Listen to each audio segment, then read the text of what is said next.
Hey, good morning, Miss Helen. Good morning, Ellen. Hey. I'd like to know, I remember you mentioned you lost almost 50 pounds.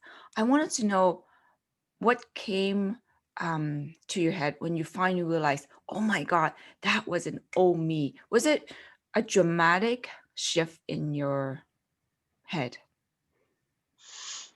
The short answer would be yes. It was a huge shift in my head.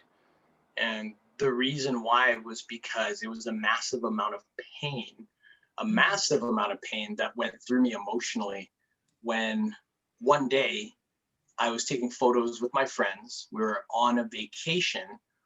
And when I got those photos back and looked at them, I realized how much I'd let myself go.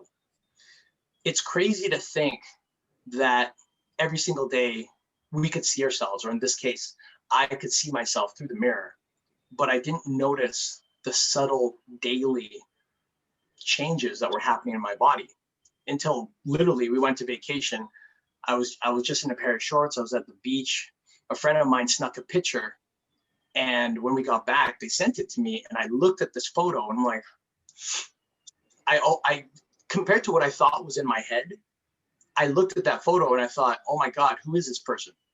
Like, who the hell is this person? I got mad. And I was mad because instantly I felt so ashamed because inside I thought, how did I not see this? Like, how did I not see myself transform into something that I don't feel proud of? Because in contrast, a year before that, I was in good shape.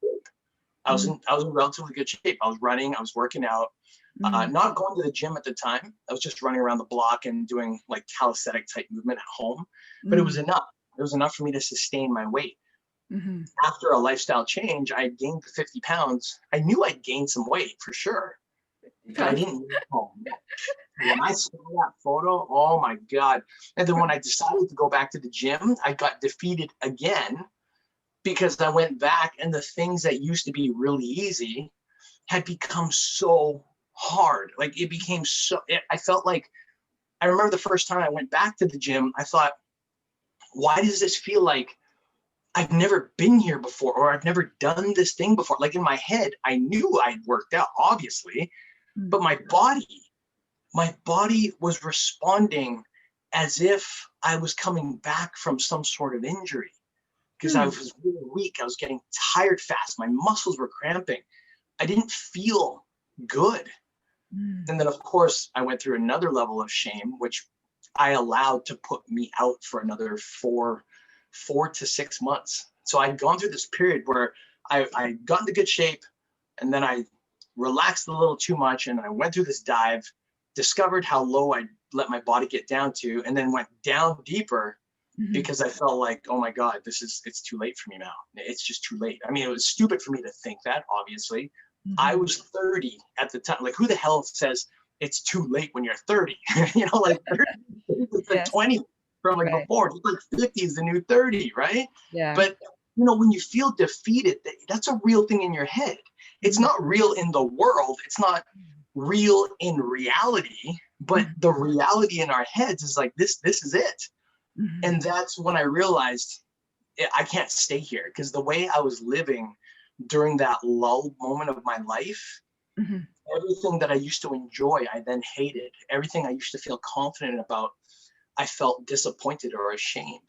And I woke up again that one morning just going, like, and I, the moment, this is, I didn't think about this moment. I've never shared this before.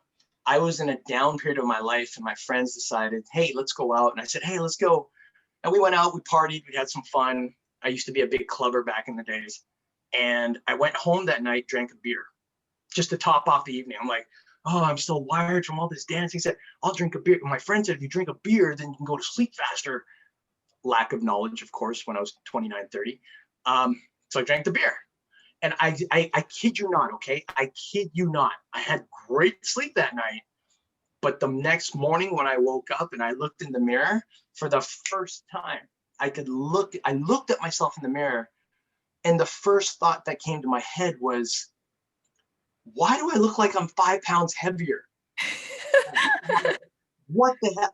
That can't be right. Like, I just went to bed and I woke up and my face looked like this balloon. One of my friends, she used to say to me, Helen, why is your head just as wide as it is long? I'm like, what? What are you saying? Like that really hurt. So all those moments, the accumulation of those moments, to make a long story short, is what drove me, because the pain was just so hard to bear that either I just created that as my new norm, or in my case, I said, okay, I have got to do something about this. And that's how my next transformation started. So when you got to the body that, I guess when you participate in the competition, was that the best you ever been? Or was it something you already had achieved in your younger years? The reason I asked you this question, it was because I look at myself 2 years ago.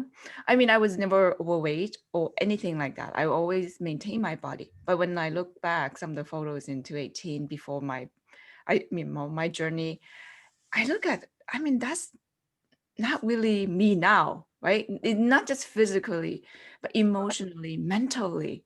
So that shift was like, wow, there's always next level of us that we can achieve. Right. Right. So for you, the reason I asked you, I mean, I would never been this fit in my life, but for you, have you ever been the fittest when you competed in your competition, or were you like always? There's some women always like clients come to us, right? I want to go back to that younger self, but for me was I want to, just have a little bit toned body. I never know I could be better so much versus before. So my question again was that the best you ever been in your? Yeah. Oh, And okay. the answer was yes. Well, what happened was, throughout my teens, in my teens, I was very athletic. Right. And then once I hit 20, I went to a drop. When I was 25, I got back up to fitness. When I was at 30, I went through a drop. When I was at 32, I went back up. And then after 32, I kind of stayed in this upper zone where I was not always the leanest, but I always maintained a certain amount of strength, recovery ability, endurance. And the reason why I went through these lulls in the past, where I went high, low, was because I realized now, in my 40s, looking back, the way I thought about fitness was goal setting. It was like, I got to get to this thing. And when I get to this thing, then I'm going to be happy because I felt like I accomplished this thing and I got this goal. So it was very closed-minded in the sense that it was about the result. But it wasn't about what we've now learned, which is to keep our eyes, yes, on the result, but to enjoy it and to have it prolonged, like to live it.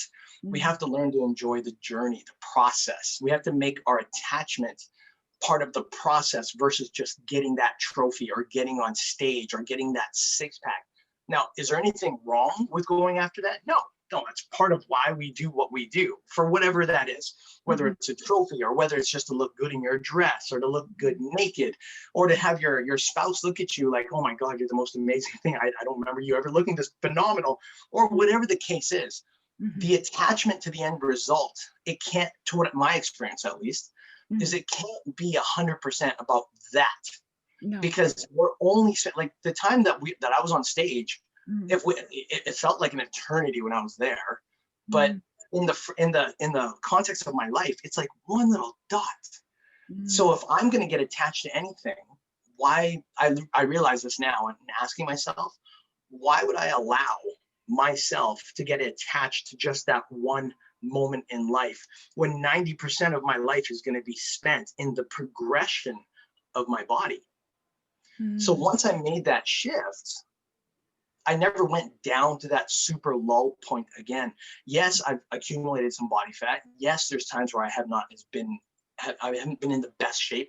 Like if you look at my body now, it's not like how it was in 2013 when I competed. However, am I down to the point of being completely out of shape? No. Am I weak? For 42, I consider myself no. Am I always trying to find new ways to progress, whether it's endurance or power or flexibility or something? I'm always looking now. Why? because I'm more attached to the process, and I'm really attached to the idea of learning something new. So my knowledge base from 2013 to 2014, 15, 16, 17, 18, 19, 20, what I knew in 2013 is a fraction of what I've learned and applied today. And what I know today, I believe, will be a fraction of what I'm going to know in 2025, 2030, and so on. So that's what I'm attached to, which is why I no longer go through these high and low points. I kind of stay in the middle. But if I need to go high, like let's say I need to compete, I know how to do it. Let's say I need to get on stage and rip up my body. I now know how to do it. Let's say I need to pack on some strength because I wanted to take part in a strength program of some type. I can do it. I'm not the best at it, but I'm knowledgeable enough where I no longer have to let myself go down to that bottom, sink to that bottom again, where I don't even recognize my body anymore. And I think that's why a lot of people end up going through that. It's because they get too attached to the end result and they don't end up learning to love the process. Definitely. I believe the confidence that we gain every time we take challenges, and when you overcome one challenge, the next one will be easier, evener, and then we become emotionally stronger. And I think for me, that's 80% of why I enjoy more what I do. And it just, like you said, it's just not the body. If we have that power, right? That emotional power, that mental power. When we have that, we can do anything. It's just not our body. It can be what life in general, right?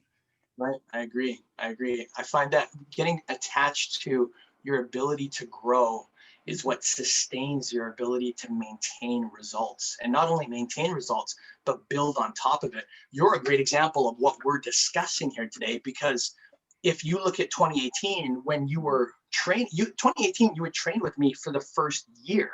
That was your first consistent year. And if we look at 2018 to 2019, there was already a dramatic improvement. Now we look at 2019 to 2020, you look at your body 2019, you had moments where you were really, your figure was really fit. It was always fit, but you had more muscle at certain times. And at other times you were just way too skinny. Whereas now 2020, if we look at the majority of this year in closing off at the time of this recording, December, the majority of this year, you've maintained a certain muscle tone, a certain figure. And it just keeps getting better. Why? It's because I believe, and you can tell me because it's your body, it's your mind, but I believe that you've grown to become attached to the process. Like, you love going to the gym. You can't spend more. When you had to go on vacation for the week, just a little while ago, a few months ago, I remember when you got back, one of the first things that you said was that you missed going to the gym. Like, you couldn't wait to get back to training.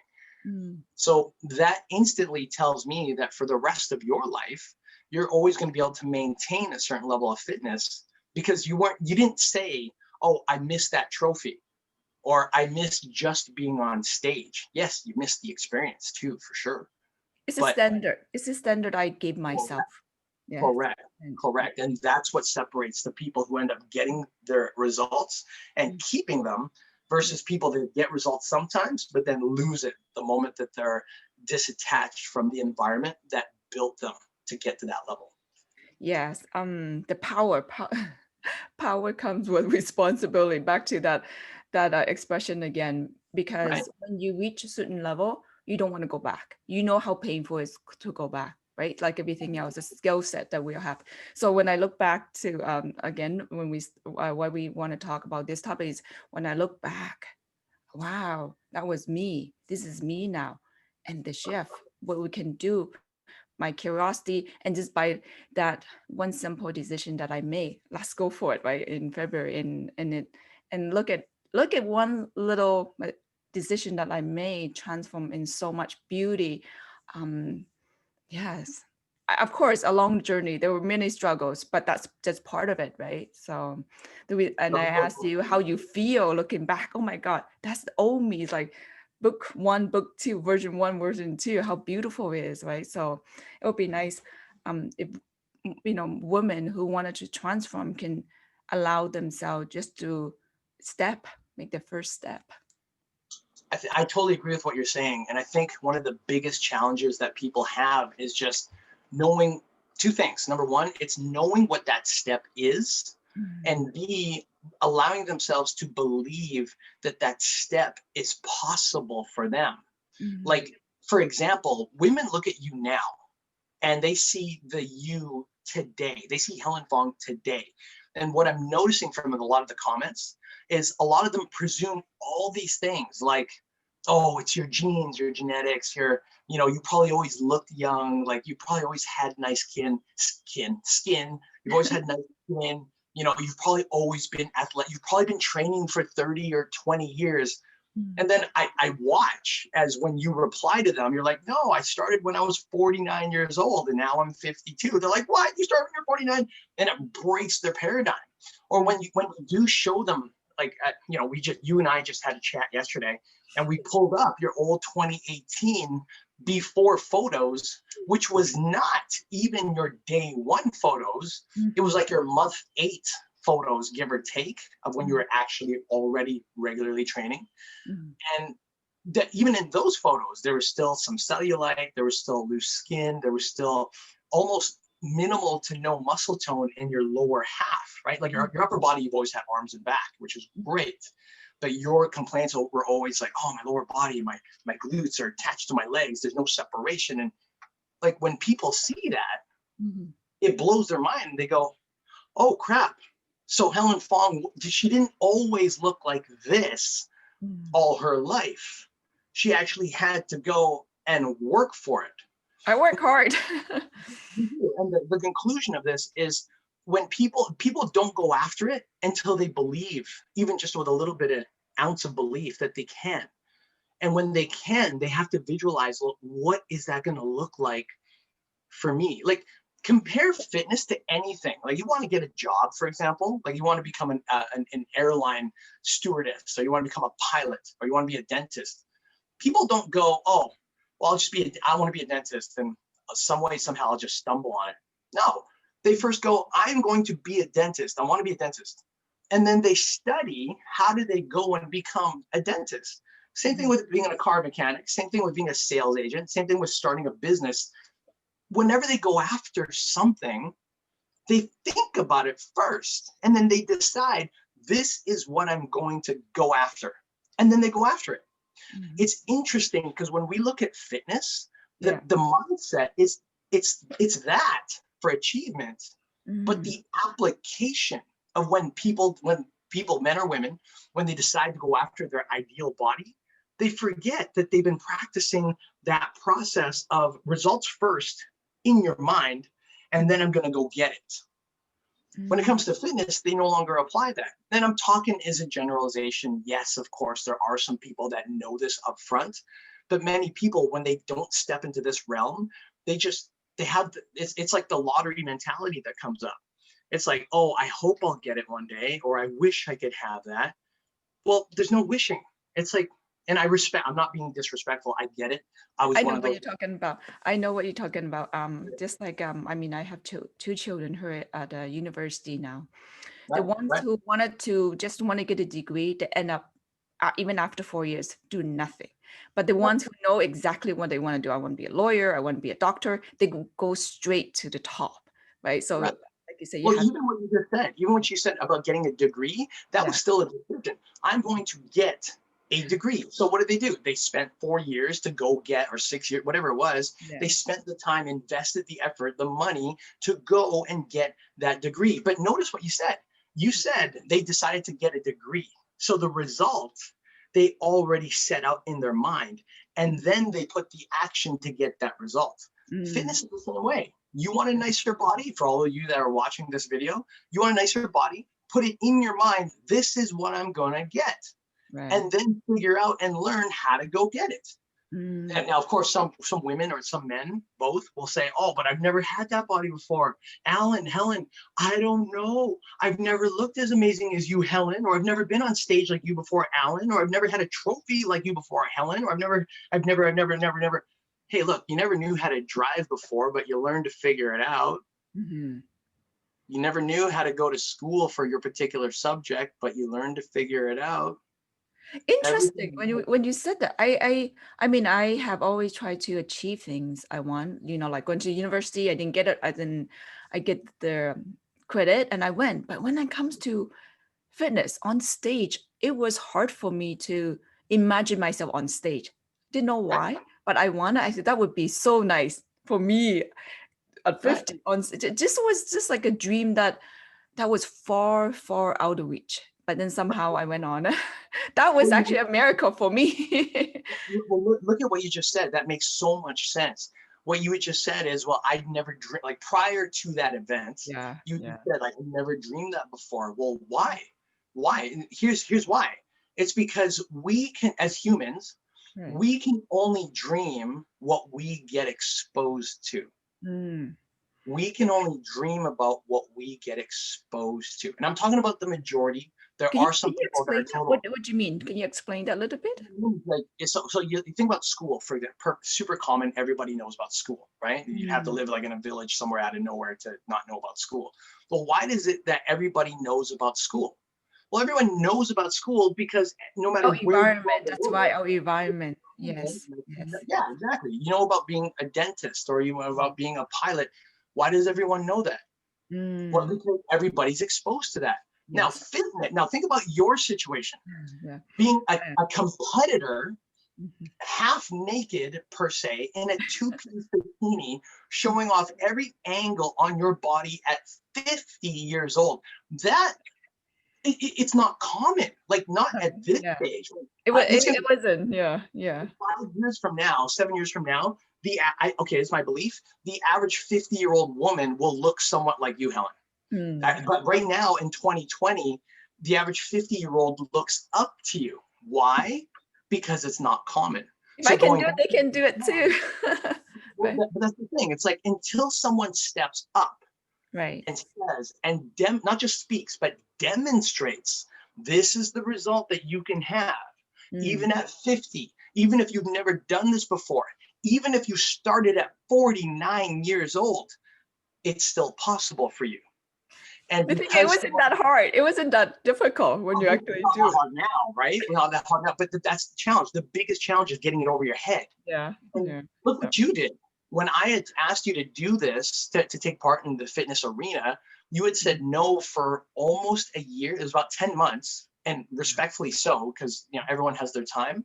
But Mhm. when you said yes, what was the first thing you did? On February 4th, and I remember, guys, for all of you watching, because it was my birthday when she said that. So I of didn't know course it was your birthday. I know. It was like a surprise gift for me. I was like, wow, it's my birthday. And she said, yes, we're doing this. Cool. So when you said that, the first thing you did in March, I believe it was March, is you went to a competition to watch. Yeah. Now think about what happens in that moment. When you go into that environment, it's no longer a conversation between you and I where the dream is maybe one day you'll get on stage. No, no, no, no. Yeah. You stepped into an environment where you were surrounded with athletes. You were surrounded with I men still and didn't. I still feel excluded at well, first yeah, when I you went in. were. You Yeah. were. No, I mean, you should Yeah. have been because you weren't part of that club yet. Yeah. It's like when you want to be a pilot. When you're a student and a pilot, you can't learn from just the books. The Hmm. student pilot, he goes to the or she goes to the airport Right. and hang out with the pilots. They spend time with them. You got to get into that arena to Mhm. understand how they think and how they operate, right? Right. What you did. And because that's what you did, not only did you get a chance to get exposed to what was possible for you, but it only raised your belief tenfold. Because now, when you stepped into that environment, it wasn't just a conversation between you and me. Mhm. That became your new reality because when you walked out of that room, like that competition where you were watching, Mm. now you knew because there are so many examples. Holy crap. There's so many women up there that are doing this. Yes. Why can't I? Yeah. Right? Not just in the 50s, some of them in the 60s and 70s too. Right. Amazing. Yeah. Get Right. exposed to other people, get inspiration. I think you're right about our environment, our surrounding makes a huge difference. It makes all the difference. All Yeah. the I'm just difference. lucky to have you as a coach who also competed in competition. So I was guided to where I wanted to be. Thank you. Yeah, no, you're welcome. And it was an honor for me, and it still is. And for all the ladies that are here that are watching this video, if ever you're in that position where you're like, I don't know if I can do this for me, the first thing that Helen and I would recommend to you is to do what Helen did. Get around people that are in the fitness environment. With COVID is now happening, so we're all in a lockdown to some level, but there's Facebook groups, there's online groups, there's and most of the stuff is done online anyway. Yes. So get around and spend time with those people online, talk to them, chat with them, find out their stories. You know, one of the most powerful things that it's so undermined these days still, but it's still such a powerful transition, like a deal breaker to break through our disbeliefs, is when we find out people's stories. We find out how hard it was for them, how challenging it was. And you know what? There's a lot of people, like, we've had tough times in our life, right?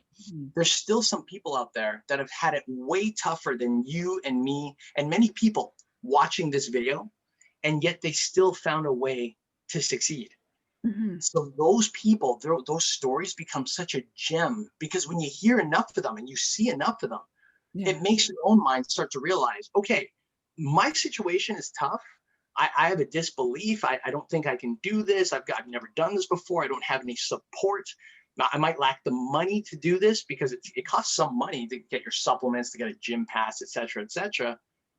But they had it way worse and they still made it. Yes. So I've got to be able to find a way. And when that happened, you're right. Totally get out of our own little world and go out and expose ourselves to different people, different environment will make it tremendous difference in our life, the way we look at things. I also believe that's why people travel so much too, right? Before COVID, yeah, absolutely. But now you can actually connect to so many people online virtually, and it's easier than ever than before, right? Yeah, easier and mandatory now, because without the online connection, it's hard to connect with anybody. Well, thank you so much, Ellen, for such a great chat. And until tomorrow. Until tomorrow. Thank you so much. And everybody watching, thank you as well.